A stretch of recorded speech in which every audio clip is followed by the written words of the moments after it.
Hello friends, कैसे हैं आप लोग। हमारे YouTube channel study with expert में आप लोगों का स्वागत। फ्रेंड्स, आज हम प्रीवियस ईयर का पेपर है उसी पे चर्चा करेंगे। ये 2024 में हुआ है 18 अगस्त को। देखिए फ्रेंड्स, कोई भी पेपर हो, अगर प्रीवियस ईयर का पेपर या मॉडल या प्रैक्टिस सेट, उसको ज़्यादा से ज़्यादा सॉल्व कीजिए, ठीक है। उससे आपको आइडिया हो जाएगा प्रश्न किस तरह से पूछे जा रहे हैं, और कुछ प्रश्न उससे आपको मिल जाएंगे, है ना। जो हो सकता है आप जो अपकमिंग एग्जाम होने वाला उसमें हो सकता है प्रश्न पूछ लिए जाए, है ना, या उसी से संबंधित कुछ प्रश्न पूछ लिए जाते हैं, ठीक है फ्रेंड्स। और आप लोग ज़्यादा से ज़्यादा हमारे यूट्यूब चैनल को लाइक कीजिए, शेयर कीजिए, सब्सक्राइब कीजिए। अपना नोट्स बनाइए दोस्तों, उसका रिवीजन कीजिए ज़्यादा से ज़्यादा। कम पढ़िए, नोट्स बनाइए, लेकिन रिवीजन कीजिए। ये नहीं बस कंटिन्यू पढ़ते चले जाइए, है ना। केवल ओनली पढ़ने से फ्रेंड्स कुछ नहीं होने वाला, जब तक आप प्रैक्टिस सेट या मॉडल या प्रीवियस ईयर पेपर नहीं सॉल्व करेंगे। ये नोट कर लीजिए फ्रेंड्स, ठीक। कोई भी एग्जाम की तैयारी कीजिए, पढ़ लीजिए कितना भी, है ना। देखिए, और जब आप पढ़ेंगे मॉडल या प्रैक्टिस या प्रीवियस ईयर का पेपर भी सॉल्व करेंगे, तब देखिए दिमाग कैसा, माइंड आपका क्लिक करता, हाँ ये हमने पढ़ा है, ठीक। तो वो ज़्यादा रिकॉलिंग होगा, है ना, जल्दी फिर उसका कमांड भी हो जाएगा आपका, ठीक है। तो चलिए टाइम को नष्ट करते हैं, टॉपिक पे आते हैं दोस्तों। ये देखिए, यूपीपीएससी राज्य कृषि सेवा प्रारंभिक परीक्षा 2024, ये परीक्षा 18 अगस्त 2024 को हुआ। पहला प्रश्न कह रहे हैं, संयुक्त राष्ट्र जनसंख्या कोष ने अपनी इंडिया एजिंग रिपोर्ट 2024 में यह अनुमान लगाया कि वर्ष 2025 तक भारत में 60 वर्ष तथा अधिक आयु की जनसंख्या बढ़कर निम्नलिखित हो जाएगी, इतना बता रहे। लेकिन ये प्रश्न में त्रुटि बता रहे हैं। व्याख्या देखिए, कह रहे हैं 41% की दशकीय वृद्धि के साथ भारत की बुजुर्ग आबादी तेजी से बढ़ रही है। वर्ष 2050 तक भारत की 20% से अधिक आबादी बुजुर्ग हो जाएगी, ठीक है। फिर कह रहे हैं वर्ष 2046 तक भारत में बुजुर्गों की आबादी बच्चों 0 से 15 वर्ष की आबादी से अधिक हो जाएगी, और वर्ष 2022 और वर्ष 2050 के बीच 80+ वर्ष की आयु वाले व्यक्तियों की जनसंख्या लगभग 279% बढ़ने की उम्मीद। अगला प्रश्न करें, निम्नलिखित में से कौन सा उत्तर प्रदेश का लोक नृत्य नहीं है। नौटंकी, चारकुला, कथक, छऊ। तो छऊ नहीं, ठीक। ये शायद छत्तीसगढ़ या झारखंड का होगा, देखते हैं। व्याख्या, छऊ उत्तर प्रदेश का लोक नृत्य नहीं है। छऊ चाऊ या छऊ एक अर्धशास्त्रीय भारतीय नृत्य जिसमें उड़ीसा, झारखंड और पश्चिम बंगाल के लोग शामिल होते हैं। चारकुला उत्तर प्रदेश राज्य का भरत क्षेत्र में किया जाने वाला लोक नृत्य है। कथक भारतीय शास्त्रीय नृत्य के 8 प्रमुख रूपों में से एक है, यह उत्तर प्रदेश का शास्त्रीय नृत्य रूप है। अगला प्रश्न, नीचे भारत के रबर उत्पादक राज्यों की सूची दी गई है। उत्पादन की प्रतिशतता मात्रा के अनुसार घटते क्रम में सही युग्म को चुनिए। तमिलनाडु, कर्नाटक, केरल, अंडमान निकोबार द्वीप समूह। कोट 1 ये दिया हुआ दोस्तों, ठीक। देखिए, इसमें कह रहे दिए गए विकल्प में कोई भी विकल्प सही नहीं है। केरल भारत में रबर का सर्वाधिक उत्पादन करने वाला राज्य है। भारत में प्राकृतिक रबर उत्पादन के मामले में त्रिपुरा दूसरे स्थान पर है। कर्नाटक तीसरे स्थान पर है। रबर बोर्ड का मुख्यालय कोट्टायम केरल में है। दोस्तों, इस तरह से प्रश्न देखिए ये पूछा गया है ना, जो 18 अगस्त 2024 को एग्जाम हुआ, ठीक। और जब 11 फरवरी 2024 को पेपर हुआ था, उसमें मुख्यालय से संबंधित प्रश्न पूछ लिया गया। रबर का मुख्यालय, है ना, कॉफ़ी का मुख्यालय, चाय का मुख्यालय मैचिंग के लिए दिया गया था, ठीक। तो देखिए एक आइडिया होता कि, है ना, प्रश्न किस तरह से पूछे जा रहे हैं, क्या क्या पूछा जा रहा है दोस्तों, ठीक। देखिए फरवरी में पूछा गया था संबंधित, फिर अगस्त में भी, तो एक आइडिया हो रहा है ना कि प्रश्न किस तरह से पूछे जा रहे हैं। कह रहे थाईलैंड दुनिया का सबसे बड़ा रबर उत्पादक देश है, इसके बाद इंडोनेशिया है, ठीक। अगला प्रश्न कह रहे जेल जहां सुभाष चंद्र बोस, लोकमान्य तिलक तथा लाला लाजपत राय ने अपनी बंदी जीवन व्यतीत किया, तो वो है मांडले जेल। कहाँ आप देखिए, बर्मा के मांडले जेल में सुभाष चंद्र बोस, लोकमान्य तिलक तथा लाला लाजपत राय ने अपनी बंदी जीवन व्यतीत किया। अलीपुर न्यू सेंट्रल जेल में अंग्रेजों ने पंडित जवाहरलाल नेहरू, नेताजी सुभाष चंद्र बोस, विधान चंद्र राय, दीनबंधु चित्तरंजन दास, रविंद्र घोष, क्रांतिकारी कवि नजरुल इस्लाम जैसे दर्जनों से देशभक्तों को यहाँ बंदी बनाकर रखा था, ठीक है। देखिए प्रश्न, अगला प्रश्न, किनके चुने हुए भाषणों को एक पुस्तक के रूप में लोकतंत्र के स्वर के नाम से प्रकाशित किया गया है। तो ये है रामनाथ कोविंद, है ना, भूतपूर्व जो राष्ट्रपति हैं। व्याख्या लोकतंत्र के स्वर। भारत के पूर्व राष्ट्रपति श्री रामनाथ कोविंद द्वारा उनके दूसरे वर्ष जुलाई 2018 से जुलाई 2019 के कार्यकाल में दिए गए 95 भाषणों का संकलन है। 2 योजनाएं, राजनीतिक डायरी, भारतीय नीति सम्राट चंद्रगुप्त, जगत गुरु शंकराचार्य, एकात्म मानववाद, दीनदयाल उपाध्याय की पुस्तकें हैं।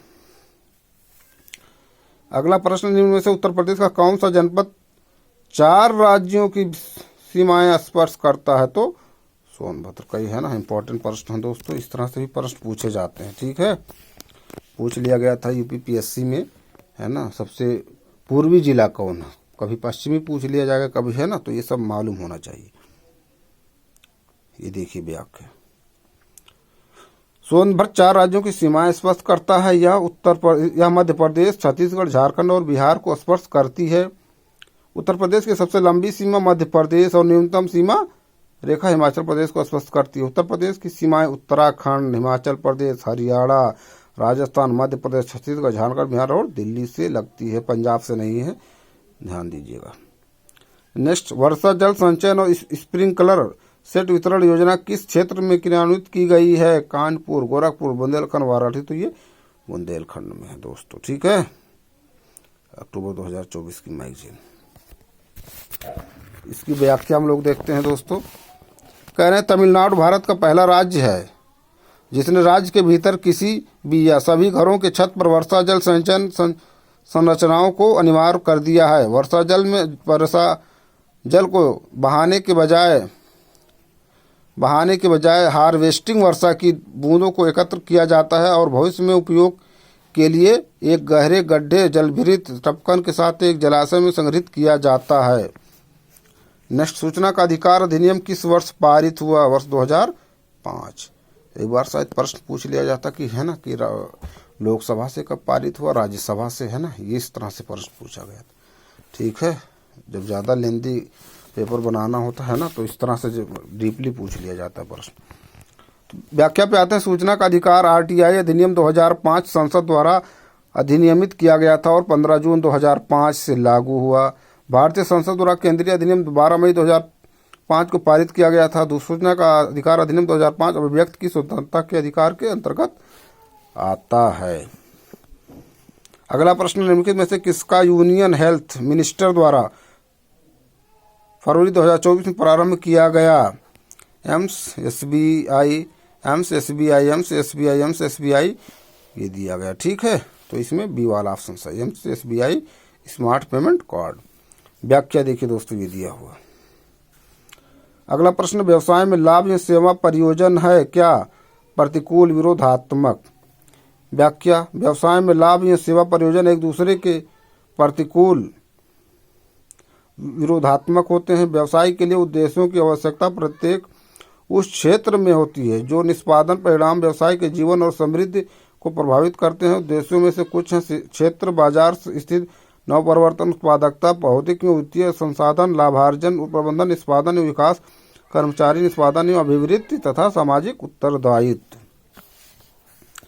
अगला प्रश्न, भारतीय मानक समय निम्न में से किस मध्याह्न देशांतर द्वारा निर्धारित किया गया है? तो ये 82.5 डिग्री पूर्व देशांतर, है ना, देख रहे हैं, ध्यान दीजिएगा, है ना।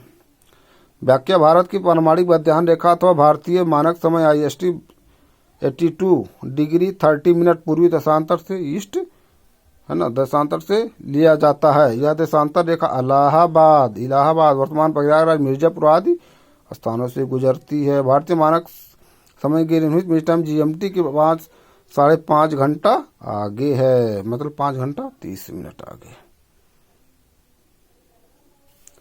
अगले प्रश्न में हम लोग आते हैं दोस्तों।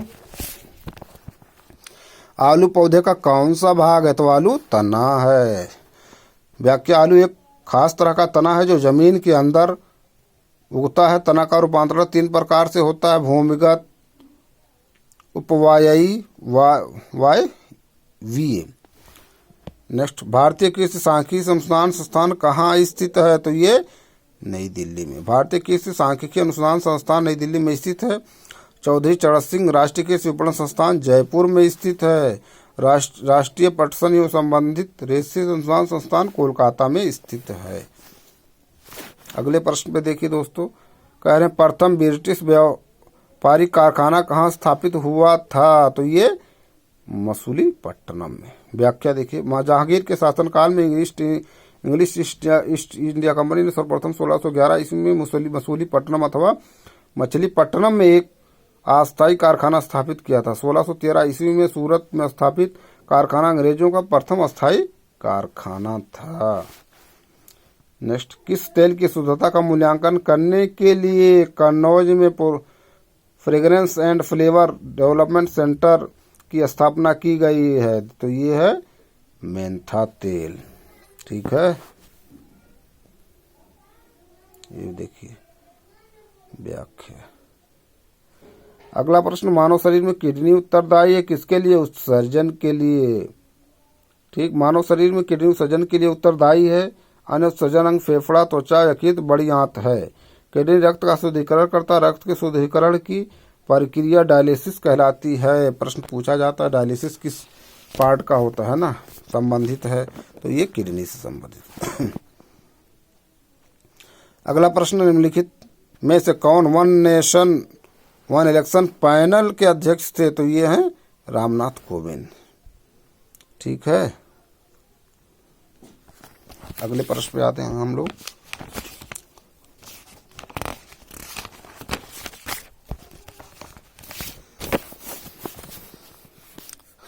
निम्नलिखित में से कौन सा विधानसभा के संवैधानिक सलाहकार थे? तो बी.एन. राय। व्याख्या, संविधान सभा के संवैधानिक सलाहकार बी.एन. राव थे।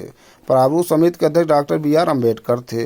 प्रक्रिया नियम समिति और संचालन समिति के अध्यक्ष थे डॉक्टर राजेंद्र प्रसाद। राज्यों के लिए समिति, संघ समिति और संघीय संविधान समिति के अध्यक्ष जवाहरलाल नेहरू थे।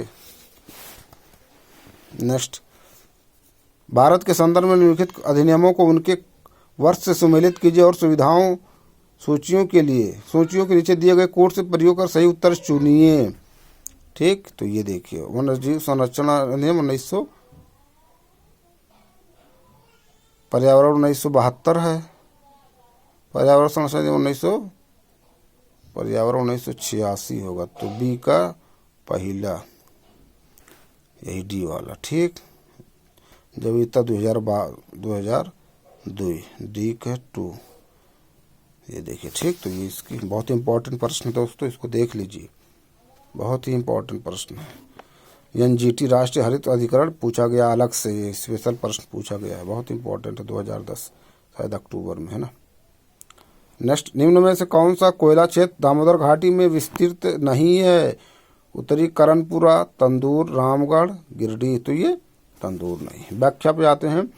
उत्तरी करणपुरा, गिरिडीह, रामगढ़ कोयला क्षेत्र दामोदर घाटी में विस्तृत है, जबकि तंदूर महाराष्ट्र में स्थित है। कहाँ? तंदूर महाराष्ट्र। व्याख्या, दामोदर घाटी झरिया, रानीगंज, बोकारो, चंद्रपुर, तातपानी, तलचर, हिमगिरी, कोरबा, सिंगरौली आदि में स्थित झारखंड, पश्चिम बंगाल कोयला बेल्ट में सबसे बड़ी कोयला खदानों का क्षेत्र है।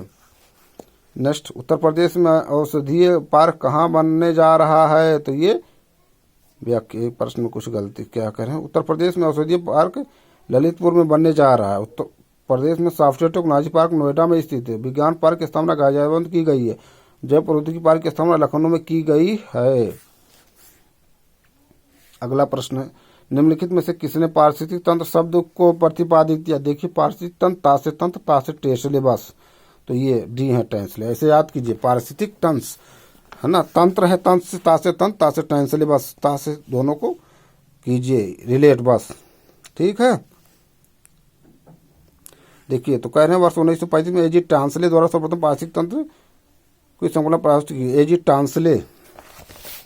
एजी टांसले के अनुसार पारिस्थितिक तंत्र भौतिक तंत्रों का एक विशेष प्रकार का होता है जिसकी संरचना अजैविक या जैविक घटकों से होती है। अगला प्रश्न, अक्टूबर 2023 में नई दिल्ली में आयोजित G20 वृक्षारोपण समारोह में भारत की ओर से कौन सा पौधा लगाया गया था? तो ये है बरगद। ठीक, ये देखिए व्याख्या,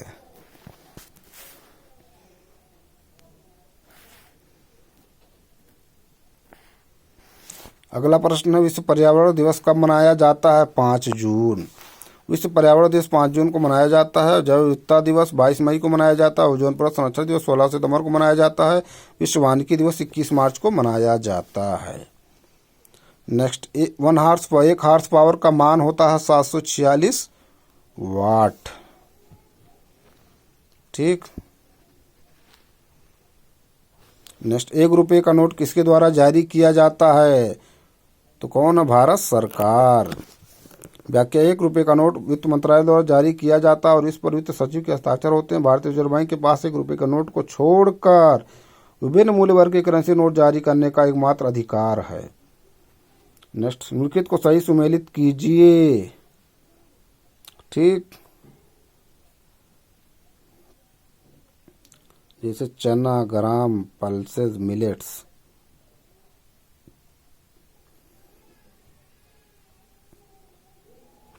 चना में तो होगा प्रोटीन। मेल पे देखिए सी का पहला है नहीं, एक मतलब ये नहीं तो है ना, सी का 2। ये मिलेट्स वर्ग में ज्वार एवं बाजरा जैसे अनाज आते हैं। पल्सेस अर्थात दाने प्रोटीन, ये सॉरी पल्सेस हमको है ना ध्यान नहीं दे, पल्सेस प्रोटीन का बी का पहला तो कई है। ठीक। पल्सेस अर्थात दाने प्रोटीन का उच्च स्रोत मानी जाती हैं। और देखते हैं व्याख्या।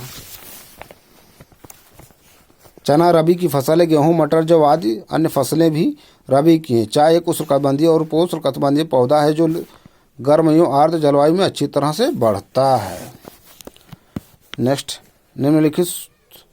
निम्नलिखित युद्धों संघर्षों पर विचार कीजिए तथा उनको सही कालानुक्रम में व्यवस्थित कीजिए, सबसे पहले से लेकर अंतिम तक।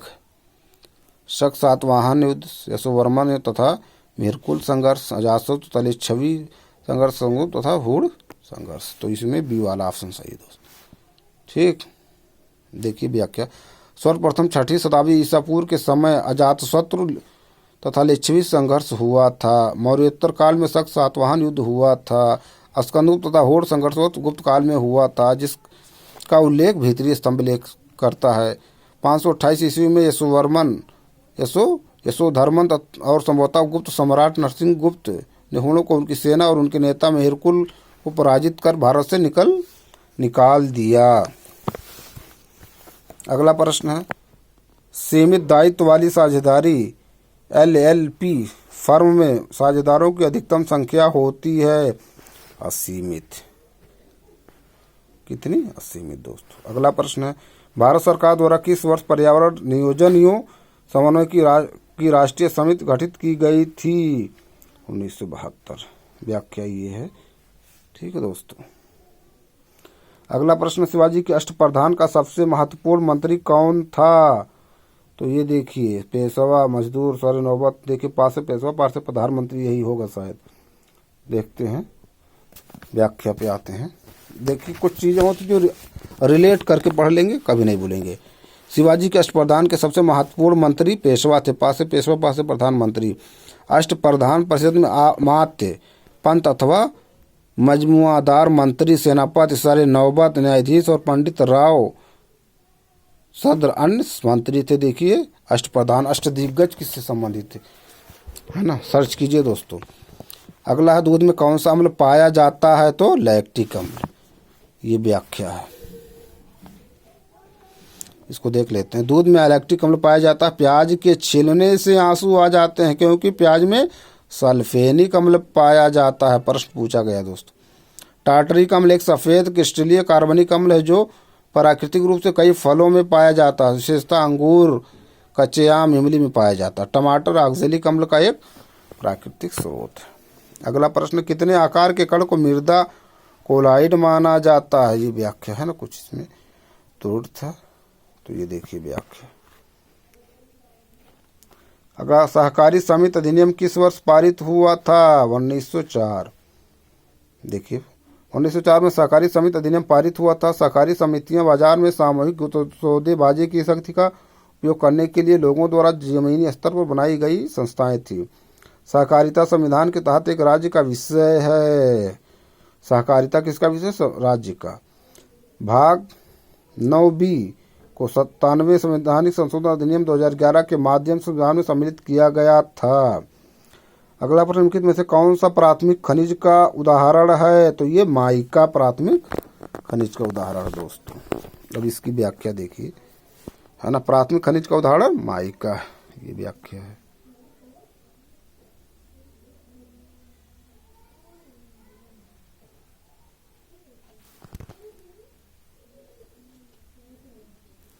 अगला प्रश्न है देखिए, ये देखिए, है ना।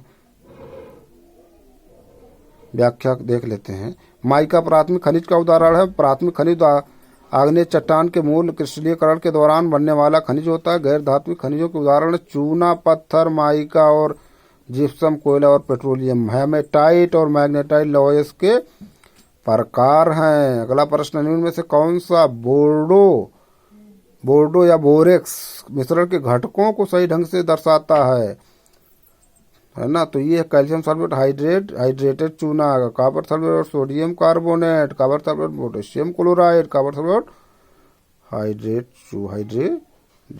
चूना। तो बोरेक्स था सोडियम, है ना। सोडियम और शायद सोडियम है, तो इसमें है, यही बी होना चाहिए। आइए व्याख्या पर देखते हैं दोस्तों। बोरेक्स में सोडियम है, तो देखते हैं बोरेक्स की बोर्डेड। प्रश्न क्या है? बोर्डो। अब देखते हैं व्याख्या। कह रहे बोर्डो मिश्रण एक फंगसनाशी दवाई है जो कॉपर सल्फेट और हाइड्रेटेड चूना मिश्रण के संगठनों को सही ढंग से दर्शाता है। नया प्रश्न है ना। अगला प्रश्न, ICAR केंद्रीय मृदा जल संरक्षण अनुसंधान और प्रशिक्षण संस्थान किस स्थान वर्ष में स्थापित किया गया? तो ये देहरादून 1975 में। प्रश्न देखिए दोस्तों।